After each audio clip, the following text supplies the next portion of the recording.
This took 35 years, a trip through the development of hell, an auction war and more than a few nightmares, but the writer Neil Gaiman believes that he finally did the impossible. He brought the Sandman to the screen, without ruining the story.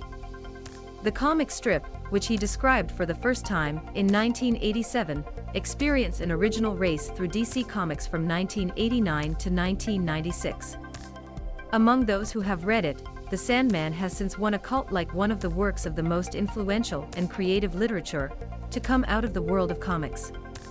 But despite the creation of an award-winning prequel Hugo, a whole universe of so popular benefits, some are already transformed into their own series, and millions of fans are calling for adaptation to television or film. It never happened.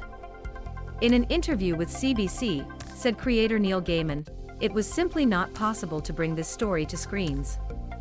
The Sandman follows the somewhat tritular character as he governs his domain, the land of dreams. All living things go when they sleep, and where everything has ever imagined becomes real. This puts practically all fictitious beings, and some of real people to assume mythical status, firmly within reach of Gaiman. Reading The Sandman is like participating in the biggest episode of Crossing Humanity. Everyone, other DC superheroes, the ancient Egyptian gods, in Shakespeare, Lucifer, God and Cain and Abel help an end of the Lord of Dreams. Even Loki, the Nordic god made more recently famous by his leading role in the Marvel Cinematic Universe, plays a role in the long intrigue that Sandman's books present. Watchneil Gaiman describes what was to change for Sandman to reach television.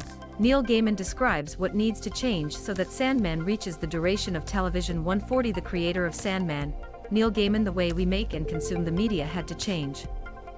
Gaiman himself has spent decades to close attempts to bring his creation to the screen.